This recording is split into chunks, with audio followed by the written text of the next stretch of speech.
All right, Jesse on Fire, welcome back to the channel. So we got a big show today, a big show, because we have now heard the intentions of some of the biggest stars in the UFC. We got Tony Ferguson, who has stated his intentions to come back. He wants to fight either Dustin Poirier or Conor McGregor and then fight the winner of Gaethje versus Khabib, which is exactly what he will do, I would assume, if he wins that fight. And then you got Khabib, who says he wants to fight Gaethje, and then he wants to fight GSP and then retire. Now, where I would have said yesterday, as a matter of fact, I did say yesterday in a video, which I now have to revise, I didn't think GSP was going to take that fight. I just didn't think he would take it because very different situation. We're going to talk about that. I'm also going to talk about Daniel Cormier and Dana are basically saying that this fight with Stipe is going to determine who the greatest UFC heavyweight in history is. And I love that. I love it. I love it. You guys know what I want to happen. I mean, you guys know. I want DC to win, and then I want him to fight John Jones in his retirement fight, and I want him to win. And I want it to be like the greatest, the most triumphant story of any athlete that I can think of. You need adversity. You need adversity for real triumph, right? Like a guy who just comes up, never loses. Like, look at, John Jones, perfect example. I mean, I guess, if he would have, shaken off some of his demons. You know what? Before we do this, if you like the content, subscribe, ring the bell, do all that stuff. I talk about MMA. I talk about all kinds of stuff. I might split these channels apart because now I'm going to start talking about all this other stuff. And, I can't talk about things that I pay attention to and then have people comment in opposition and then me not comment back to them. And it just feels like it's going to, get confusing if it's on the same channel. But for now, we're going to be talking about, multiple topics. One thing that I will say, actually, is that in my video yesterday where I talked about the Portland riots and all that, I was pretty hard on CNN. And guess what? A couple people called me out. Well, really only one person called me out, Michael Roberts, about CNN specifically. And I pushed back on it because generally CNN has been, whatever, if there's if there's a left-wing position that is in conflict to something I believe in, which, again, I'm not a Republican or a Democrat. There's just defund the police and, silencing a doctor or a Yale doctorate in epidemiology who says that a certain treatment has been effective. I don't know anything about this stuff, but censoring that doctor just seems bizarre to me. But it seems like CNN is always on the side that aggravates me. So I made an assumption, which was that they were mischaracterizing the Portland riots along with the New York Times, etc. But turns out CNN had covered Portland pretty fairly and balanced. They had a guy on the ground and he was being very honest about what was going on. So I retract my statement and purely about how CNN covered it, okay? There are still, everything else I said is 100% accurate. Marxist, violent Antifa people who are actively trying to tear down the government. That was my point anyway. That's the entire point I was making is everyone, Democrats, Republicans, all of us should be aligned against those people, okay? There shouldn't be any, this should be the most unifying moment ever because those people are trying to take away all of our way of life, right? If you are a family person who has a job or just a regular person who wants to live in the current American society, they are opposed to that. So anyway, neither here nor there. CNN is off the hook. They covered it pretty fair and balanced. I feel bad about what I said because in this case they did pretty well. Anyway, all right. So if you like the channel, subscribe, ring the bell. Now, going back to what I was saying about John Jones. So John Jones, the only adversity that you could say that he's faced is his own self-imposed adversity, right? DUIs, hit and runs, failed drug tests, etc. If John Jones would have had, a rough couple of years and then gone to rehab or something and then completely pulled it together and genuinely lived the most, Spartan lifestyle where it was just fighting and family, I think that you would say that he faced some strong adversity that he overcame. I think in reality, John is just so talented and so good that the adversity never really rattled him because he never lost. He made mistakes in life, but he never lost in the only thing that actually matters to him, which is the octagon. So, he's not really a shining example of overcoming adversity, whereby DC has the makings of the the hero story. Now, I will say this. Mixed Molly kind of educated me on this. We were talking about this in different contexts. That technically, I guess the hero's journey is a person leaves their home, goes on their journey, and then brings something back to their original home. Like, that's like the technical hero's journey. I think of the hero's journey as the hero's journey. Like a person who starts one place, climbs a mountain, overcomes adversity, and has a triumphant ending. So I might be kind of mischaracterizing or misusing that term, but you guys know what I'm talking about. So obviously that is my desired outcome, is a victory from DC, a decisive victory, one that's so decisive that it almost leaves no room for him to say, okay, now I'm going to hang it up. Where Dana and everyone's going to be like, come on, man, call out Jon Jones. Where I think like so decisive, where because listen, man, if I'm thinking about it, it's crossed DC's mind. It's possible that he's already dismissed it, where he's like, I'm not reopening that chapter of my life. It's unhealthy for me to be squared up with Jon Jones. That's one thing that I've kind of left out of that entire thing is like, in this story, Daniel Cormier is not like a person to me in this story. He's like a symbol, and like if tomorrow me and DC became good friends, which I anticipate will happen at some point, because I'm sure he and I will get along very well, especially given the amount of respect that I have for the guy. There's never been anyone I respected this much who, when I met them, I didn't end up, getting along with them really well. It's a good basis for a relationship, Mixed Molly. But like DC, if once he's a real person to me and we have a relationship, and he's like, listen, man, I just got to be honest with you. When I'm squared up with Jon Jones, every other opponent, it's about the fight. With Jon Jones, it is very unhealthy for me. He's like, it takes me to a place that I don't want to go emotionally. Like, my career is a success now. I just beat Stipe. I'm considered the best heavyweight of all time. I'll take that. I might be like, wow, I mean, you beat 2 heavyweights in the UFC. Like, come on, guy. Come on. I mean, you happen to beat who would have been the best heavyweight in the UFC, for sure. But I don't know. I don't know if you could defend that position. I will say that if you fight Jon Jones and beat him at heavyweight, you'd be considered the greatest fighter of all time. Just period. Across the board. GOAT status in terms of accomplishments. And anyway, it's neither here nor there. But yeah, so that's what I'm hoping happens. I hope he decisively beats Stipe and then something comes over him and he, on the microphone, is like, I had every intention of hanging it up, but Jon Jones, oh my God, man. Oh my God. Oh my God. If that happens, I mean, I'll be doing a live stream. Rest assured.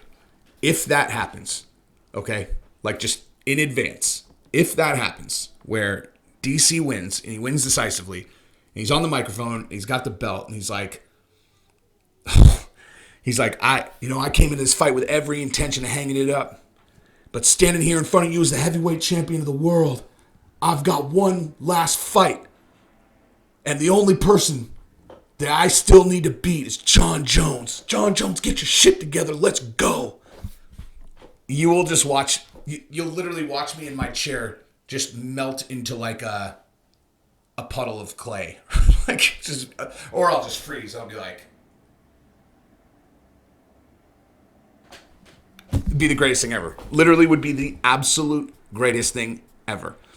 Right up until he beats Jon Jones. Then that would be the greatest thing ever. The absolute greatest thing ever. So let's all hope that happens. Yeah, so that's that. Anyway, so let's talk about Tony Ferguson first. So Tony Ferguson said that he's ready to come back. He wants either Dustin or Conor. Perfect call-outs, perfect timing, perfect positioning. And to be candid with you guys, I think this is the first time we're going to see how serious Conor is about being retired. Because Conor's not going to come back for Dustin Poirier. He's not. The only person that he would come back for at 155 is Tony, period. And that fight makes sense. That fight makes a lot of sense. But so does Dustin and Tony if Conor doesn't want it. I mean, Conor has first right of refusal over everything, right? Like, this is a business, man. Like, this is a business. So if Conor wants a fight, Conor gets a fight, unless it's a situation like Gaethje took short notice, fought Tony, which should have been Khabib, and then Gaethje decisively beat Tony. Of course, Gaethje has priority. And candidly, had that fight not gone as decisively as it did, Conor could have maybe even slid in there for this fight with Khabib if he, maybe. But Gaethje annihilated Tony, so he gets the fight. But now Conor can have whatever fight he wants because it's automatically going to do over 1 million pay-per-views. And if it's against Tony Ferguson, I would imagine it would do... I mean, if Masvidal Usman does 1.3 right now, imagine what Conor McGregor versus Tony Ferguson does, right? Because Conor hasn't fought since there's been a COVID lockdown. Everybody has to acknowledge that the pay-per-view numbers are going to be padded right now because people can't go to each other's houses, right?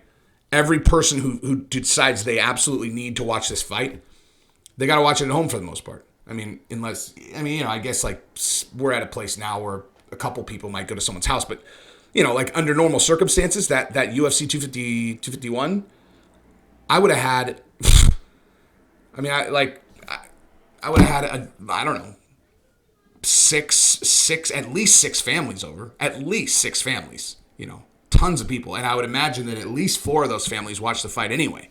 So, that fight probably would have done 700,000 pay-per-views or maybe, whatever. Like, it's just plain and simple. There are bigger numbers. So if Conor fights, rest assured it's going to do more than 1.3. He's a bigger... it just is what it is. He's a bigger star than Masvidal. Masvidal's a huge star. Conor's a bigger star. And if he fights Tony Ferguson, that'll do gangbusters.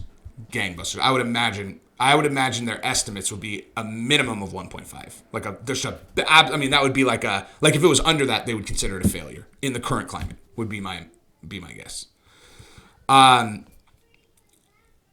then again, if Conor doesn't take that fight, then Dustin will fight Tony, and that'll be potentially one of the greatest fights of all time. I mean, can you imagine? Seriously, try to just picture Dustin Poirier against. Actually, you know what? Here's what I'm gonna do. Watch this. Imagine Dustin Poirier against. Ready? Let's just go through every one of his last handful of opponents, and if you missed any of these fights, I'm going to highly suggest that you go watch them. Okay, so. The Dan Hooker fight, already considered best fight of 2020. You got Khabib fight that he lost, but then go before that. The Max Holloway fight, absolutely bananas that fight. Bananas. Okay? Before that, the Eddie Alvarez fight. Insane. Okay?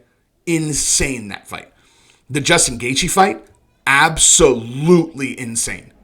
Absolutely insane that fight. Anthony Pettis fight, insane how good that fight was. Insane how good that fight was. That's a fight where if you had any question about how gangster Anthony Pettis is, he's kind of a pretty boy, watch that fight. And then tell me Anthony Pettis is soft or a pretty boy. Gangster. That fight is so good. Before that was the other Eddie Alvarez fight that ended in accidental knee. And then before that was Jim Miller. Like, I'm talking watch any of those fights and you're going to be like, they're all absolute wars. Wars. And Dustin won all of them except for the Khabib one. So, imagine him against Tony Ferguson. Tony Ferguson is, you saw what happened against Gaethje. It took Gaethje tenderizing him like he was a slab of beef on a hook for like 24 and a half minutes for Tony to finally succumb to the amount of punishment that he took. And Dustin Poirier, you look like, dude, every one of these fights he got smashed in and he just took it and kept coming forward, right? So I would lean. Gosh, that is such a hard call, man. I did this video last night and I had to revise it because I had talked about GSP prior to GSP making a statement, which completely changed my position on it.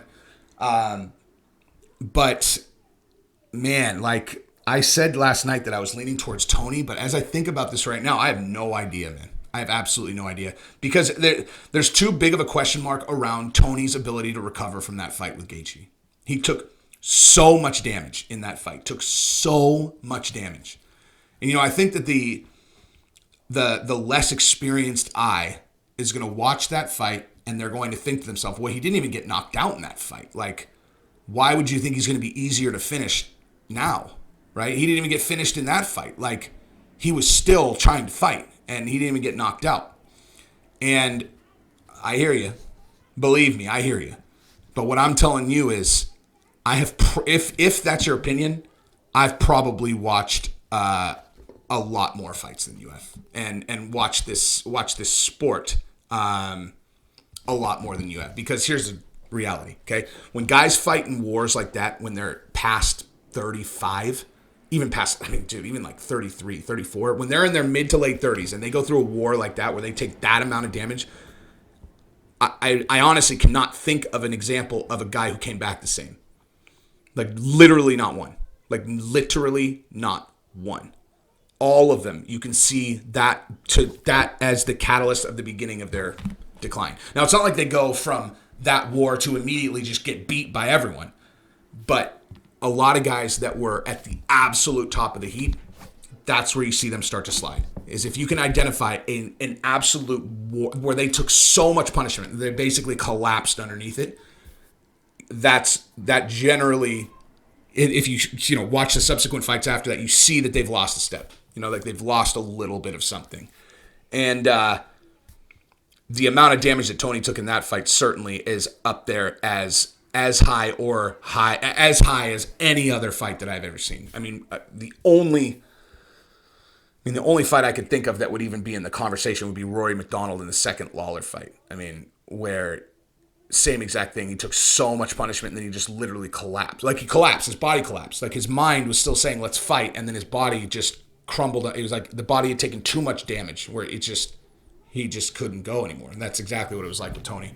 And you got Lawler hitting him. You got Gaethje hitting him. These heavy punchers that, I mean, yeah, I don't know. I mean, so we'll see. I mean, Ferguson is relatively inhuman, right? So it's possible he just heals right up and he's exactly back to normal. But he would be the first person I've ever seen that be the case.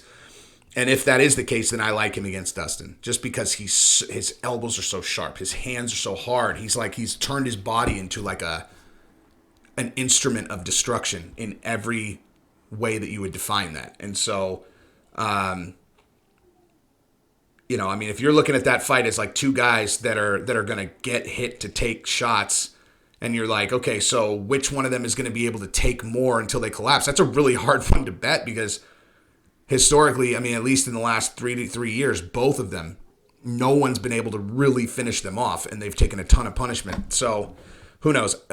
I would go back and forth on that. Against Conor, different ballgame. That I've got Conor. Because, and for a different reason. Like, so I think I've made a fair, I think I've discussed enough my opinion on Khabib and Conor recently. No one's going to accuse me of being not objective when it comes to Conor. Like, I'm a huge Conor fan, but no one's going to say I'm not objective, as I've acknowledged that Khabib smashed Conor and that in any rematch, Khabib will be a gigantic favorite. And you almost look at it like, geez, Conor would need to pull some magic out of his hat to beat Khabib. But against Tony, it's a completely different ballgame, okay? Like, Khabib's strengths just match up very well with Conor's weaknesses. And I would say exactly the same thing about Conor as it relates to Tony on the front end of the fight. Now, obviously, Conor, like, this is a good opportunity to actually discuss Conor as a fighter again in a way I haven't really done before. So this is something that kind of came to me last night when I was doing this video. This is normally something that applies to fighters who are in bigger weight classes, higher weight classes, right? Guys that are heavier, bigger guys. Like Shane Carwin, Francis Ngannou, Vitor Belfort, right? These guys where in the first round, they're more dangerous than any other fighter. Like there's no one else that is more dangerous in the first round where if they touch you, it's night time. Like their power is on a different level, right? But then the same trait with all three of those guys is that if you get past the second round, things change dramatically. Like with Shane Carwin, if he even breathed on you in the first round, you were going to go unconscious. But then if you got through the first, he was going to be very exhausted, even by the middle of the second round. Francis, I mean, the only people that have even gotten out of the first round in his modern UFC career is Stipe, and I think maybe Curtis Blades made it to the second, but there's no one who's made it to the third except for Stipe, and Stipe beat him because, and he got tired, got out-wrestled, etc. But and Vitor, everybody always knew that about Vitor. It was like, figure out a way to get through the first round, and then figure out a way to get through the second round. And if you get to the third, that's when Vitor's wins go way down. Conor is just like that. I think Conor is probably the lightest weight fighter that falls into that category ever. But simultaneously, if you look at, Conor has fought enough guys that are at the top who have fought other top guys that I can say definitively that Conor's power is on a completely different level than these other guys. Anyone at 155, no one hits like Conor. No one has power like that. And your evidence for that is just look at Eddie Alvarez. Like, watch Eddie Alvarez fight Justin Gaethje. As a matter of fact, that's it. Watch Eddie Alvarez fight Justin Gaethje, and then watch Eddie Alvarez fight Conor McGregor. And just look at how when Conor hits him with these shots that do not look like they should have enough on them for him to react the way he reacts, it looks like he's getting struck by lightning. That's literally like that. And Joe Rogan actually specifically says that in that fight. He's like, it just looks like Conor's power, when he touches you, guys just cannot believe the amount of power that he has. And I've watched his technique a ton. Like a ton. And especially on those long punches, it's like the way that I know how to like generate power, because I can punch real hard, just naturally. But the way that I the way I generate power is like you twist up, like a hook. It starts with your toe, you twist off your toe, and you feel the energy come up your leg, and you are moving your body with the energy. So like you twist off your toe, and you're twisting your knee, your hips, all the way into your shoulder, so that you're like, boom, and it's like all one motion. Wow! Starts with starts low, and then just comes all the way up your body, just like, wow! The way Conor, the point I'm trying to make is like, when you're hitting a target, you're aiming beyond it, right? So if you're trying to hit someone, this is their face, you aim like you're trying to hit here. So you're like, boom! You're trying to punch through their head. And it's just, it's a technique to try to, you generate more power like that. But if you look at what I'm doing, like with me and most people I watch, when you get to the target, you're still like moving kind of the way that you were moving, like generate and then go. Like Conor has this way of going forward, but then it's almost like he snaps his body back so that the very last snap is like literally like a whip. The last 6 inches is like he's almost pulled his body back and his arm is still coming forward. So it's like boom. Like I don't even know how to explain it, but like he generates so much power in those punches, and it's like, again, it looks like he's hitting someone with a whip, like, and or with like a bolt of lightning. They get hit and they just can't even fathom how someone could hit this hard, and they're just like, whoa! You just watch them get shocked. So again, watch Eddie Alvarez fight Justin Gaethje, then watch him fight Conor. So you think about that, and then consider that Justin Gaethje was able to basically hit Tony Ferguson at will, right? Like he was able to hit Tony a lot, right? Like. He didn't have any trouble finding Tony's face with his fists, right? And as I've stated a million times, Conor is the most surgical, best striker probably in the history of the sport. It's just like when he's fresh. Like when Conor is at his best, when he's fresh, and I'm just talking pure striking, right?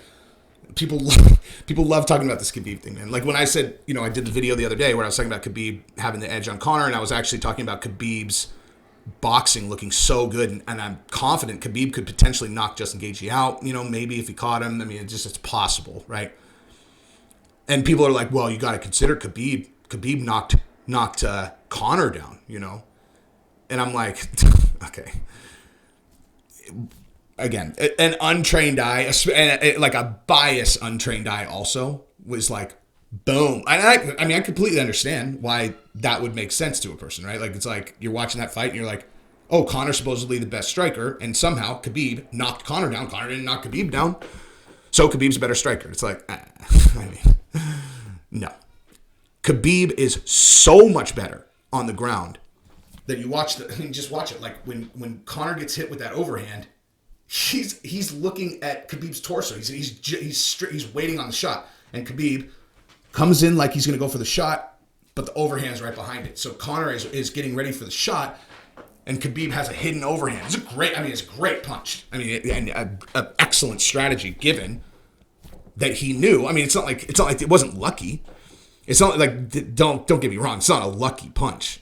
It is great strategy, which I imagine Khabib probably practiced a lot knowing that Conor, by the second round, was going to be very nervous about getting taken down, because Khabib knew the same thing that I just said about Conor, which is that Conor, his power is it shocks people. People cannot believe how powerful he is. Well, Khabib, it's the same thing except in grappling, where Khabib knows people can train all day for me, right? They can have the best grappler. They can bring in, Russian bear wrestlers. And guess what? The second they actually feel me on top of them in the... that sounded weird.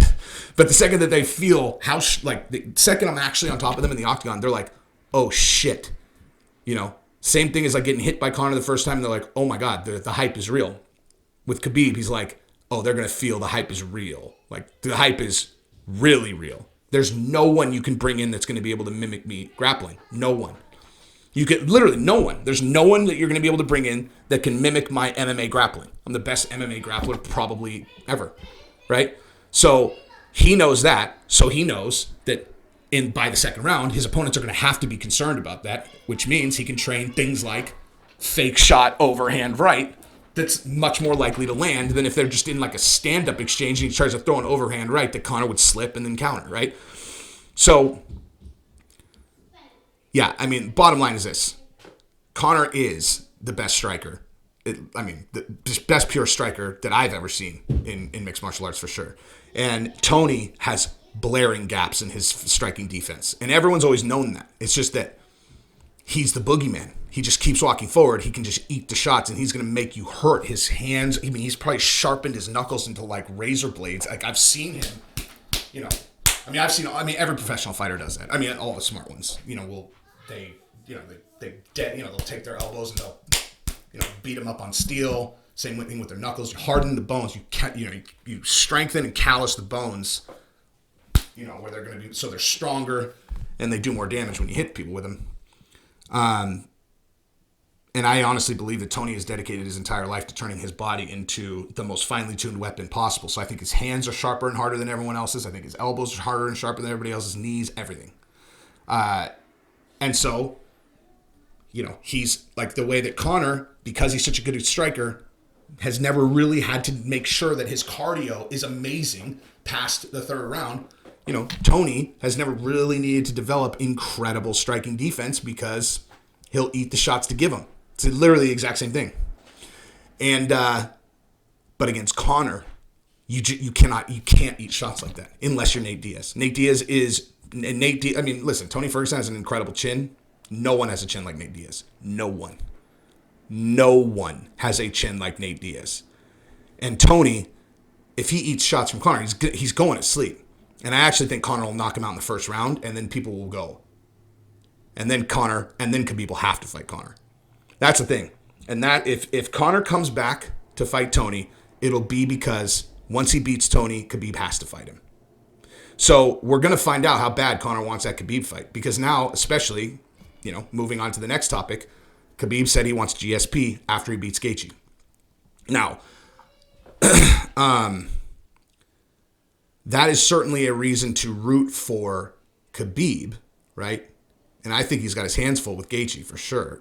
Again, Gaethje's the only guy that I've ever seen that I thought Khabib had a, 50-50 chance of beating at best, right? Like I think that's where I would land it right now, about 50-50. And I honestly, you have no idea where Khabib's going to be mentally. The idea that he's doing it for his father and that's going to help him. Maybe, right? Like maybe. I can't see how this would be how this would bolster his chances of winning. As a matter of fact, I know for sure they won't. And the reason is because he's undefeated. He has a perfect record. He's only lost one round in his entire career, right? And it was, again, I've minimalized this round that Conor won many times because it wasn't he almost took the round off, and Conor got the third, but it wasn't like anyone was like, oh man, big comeback, So, I think it's fair to say that Khabib has basically been operating at his. You would think that he's probably operating at his best throughout his career. So, if I had to guess, I would say that given a dramatic change in his emotional, in his feelings going into the fight, I just can't see how that would help him, I mean, I'm not saying it's going to hurt him, but I can't see how being emotionally broken up over the death of his father is going to help him. I can't see that, And I understand the feeling of like, the higher purpose for this fight, but I think he's always felt that. I think every fight he felt that way, for the same reason too. That's the thing. It's like for the same reason. I really genuinely believe that a lot of like, at the deepest place of why Khabib strove to be a champion, I believe is for his father. Was always for his father. After he jumped over the fence and tried to fight, tried to jump kick Dylan Dennis, what did he say in the press conference? Right? Obviously he's like, we're talking about this. That was so funny, man. That was actually so funny. He acted like, when they were asking him about it, he acted like they were asking him about something that had happened like 6 months ago. He's like, why are we talking about this? It's like, it's literally the most recent thing that happened. Like, the last thing you did that was violent was that, okay? It wasn't the fight against Conor. Since then, you attacked his entire team, and you guys had a huge brawl, and your cousins, punched Conor in the face from behind. Like, doesn't seem abnormal for us to have a question or two about, that, considering it's never happened after a championship fight before. But anyway, but what did he say? He said, my father's going to smash me. That's what he said. No one asked him about his father. No one said, hey, what's Abdullah not going to do, after this? He said, my father's going to smash me. That's what like, his mind has always been with his dad. And so, again, if I'm an odds maker and I'm leveraging, my gift at reading people and, anticipating how stimulus is going to affect a person, there's no way that is a net benefit where I'm like, oh, well, now he feels this really deep need to do it for his father. So, I can't see him losing because of that. That's not how I would read it. Now, I'm not saying it's going to hurt him, but I'm saying if I'm going to adjust the betting line one way or the other based on that factor, it's going in the opposite direction where, if he was going to be a plus 200, a minus 200 favorite, I'd make him a minus 175 favorite, But yeah, so I don't know. I mean, if Gaethje wins, then Conor could potentially just sit on the sideline and then get that Gaethje fight, even if he didn't fight Tony. However, and especially if Dustin beats Ferguson, because Gaethje, actually, that's not true. That's not true. If Ferguson beats Dustin, then Conor could slide in, because Dustin's already fought Gaethje and Dustin won. And so if Dustin beat Ferguson, then Gaethje's going to want that fight back for sure. For sure. But if Dustin wins and Conor hasn't fought, that's a much more likely scenario where you can just slide straight into a title shot than Khabib. If Khabib wins, when he's already decisively beat Conor, and GSP is saying he'll take that fight. I mean, he didn't directly say it, but he basically said it. He said something like, just when I thought I could relax and just watch the sport, now I'll be intently watching Gaethje versus Khabib. Something like that. Like something that basically said, like, all right, let's do it.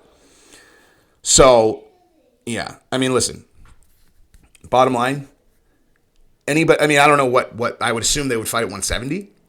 Because, GSP's, he was always fighting at welterweight. So, and it doesn't matter what he fought Bisping at. Again, like, he fought Bisping because they've trained a bunch together and he knew he would win, right?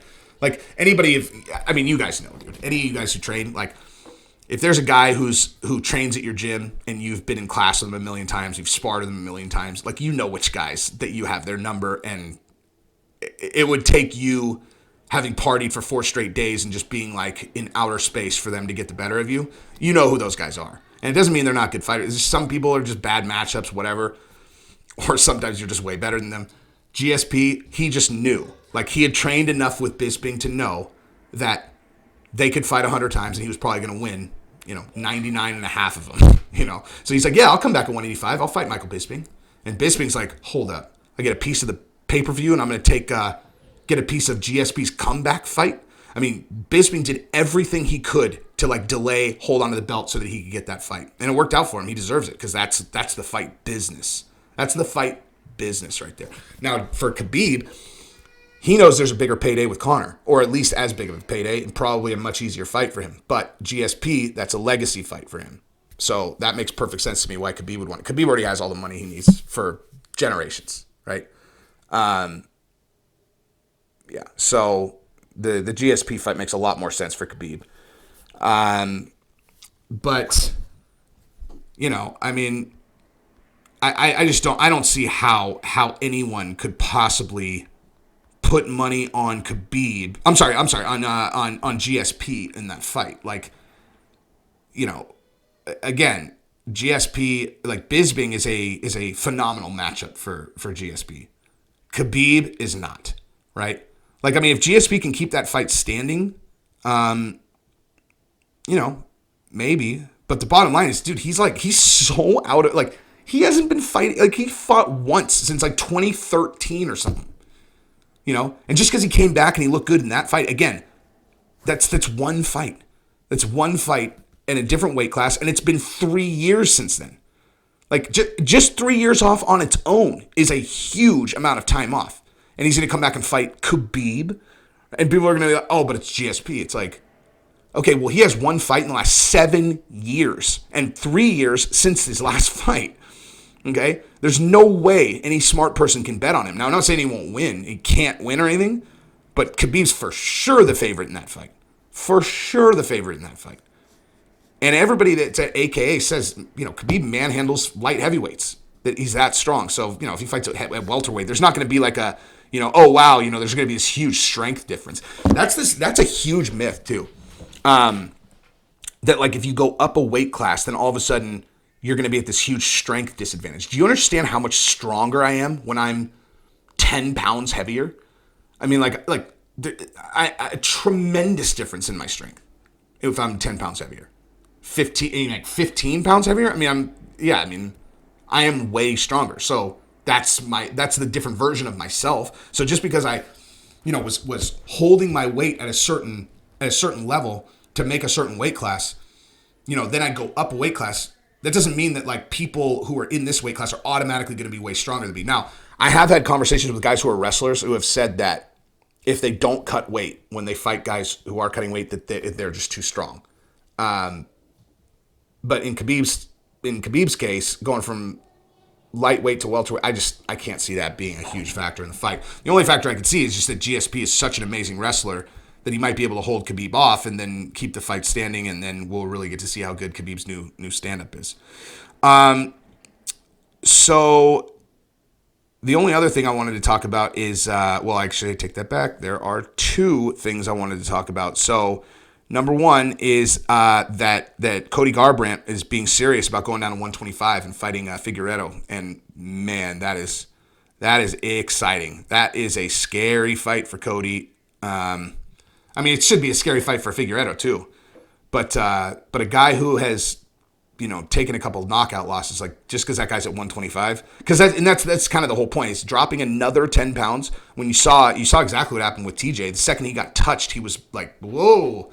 You know, like going down that additional 10 pounds made him, you know, much easier to knock out, right? And I think Cody, having gotten knocked out at 135, going down another 10 pounds, he was just going to have to be really careful against Figueredo, because that guy has no weaknesses whatsoever. Has no weaknesses in terms of his ability to strike, go to the ground, etc. Like, he's awesome everywhere. So Cody's going to have to use all of his skills to not get hit, which he can do. Cody, like I said, Cody is incredible, man. If that guy doesn't get caught up in the hype like he did with TJ, that other knockout loss against Munoz, like I said, that was one of the most spasmodic performances I've ever seen. He just lost his mind. Like, he literally lost his mind. So I think if he can keep it tight, that'll be a great fight. And I give Cody a good shot if he can just float like a butterfly like he does. The other thing I wanted to talk was just about Chimaev. You know, like Chimaev, he said that he flew to Ireland to fight Conor when Conor was talking about Khabib, and that he got turned around by customs. Oh my God. Okay, so first of all, the reason why I love this story is because it doesn't matter if it's true.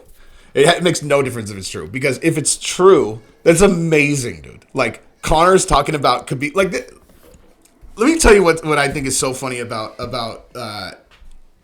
like MMA, trash talk, right? It like between different cultures, right? Is that what's lost in translation if you have someone from Pakistan talking to someone from France is the way that people carry their faces, right? Like their body language, their mannerisms, right? So like you could have one guy that is absolutely stone joking, right? And this person has no idea. And another time when a guy is being totally serious and they think they're joking because you just don't know the cultural mannerisms and the way that you hold your face. And so like there's something about that that's so funny, man, that like, I don't know, because like I know at least that like you don't really take anything Conor says that seriously in the build up to a fight, right? And this guy who had nothing to do with it except that he shares a culture with Khabib got so upset at something Conor said that he flew to Ireland. Like he's a no-name fighter. He flew at the time. He flew to Ireland. He's like, I'm gonna find Conor. I'm gonna fight him. Okay, and he doesn't even have his papers in order to even get into Ireland, so he gets turned around, right? Like there's something so funny about that, if that's true. Like it's like. First of all, it's amazing. It makes me love this guy. It makes me love Conor. Just the fact that Conor can get that kind of reaction out of people is so genius, man. Like he's the best. I love Conor, man. Like the fact that he could get a guy to do that is so amazing, and the fact that this guy did it makes me love them both. It's just like it's the essence of the sport. But if it's not true, that's almost as good. If this guy at this age is smart enough to know that. You know, he's 8-0. If he's smart enough to know that if he makes up a story about flying to Ireland and getting turned around by customs, that it's going to get a bunch of press and he's trying to get a fight with Conor, this guy's got all the tools, okay? Now, that is real talk. As a matter of fact, it doesn't even matter. Either way, I can tell you just from this small amount of time that he's been getting attention for the last week, this guy's got all the tools. This guy understands how to hype fights, right? Like, how many headlines have you seen with his name and Conor in them for the last week? Now, Conor, him going after Conor is the same as Conor going after Mayweather, right? Like the biggest get ever. There's no way, okay? Like Conor's not fighting this guy unless he gets a bunch more wins, and then he keeps on. Conor's completely out of his league, but I've seen his name in the same headline as Conor's, literally like uncountable times in the last in the last week. No one even knew this guy's name 7 days ago. And in the last 7 days, this guy's name has been in the same headline as Conor McGregor's, 6 times? Okay? That is someone who understands this game, right? There's no way this kid's accidentally doing that, right? He gets it, which is a very, very sharp thing. I'm very bullish on this kid's career. Very bullish. First of all, he looks amazing in the octagon. But this, genius. So anyway, that's what I got. Subscribe to the channel, ring the bell. This was a long episode. Hopefully you guys like it. And that's what I got. Peace.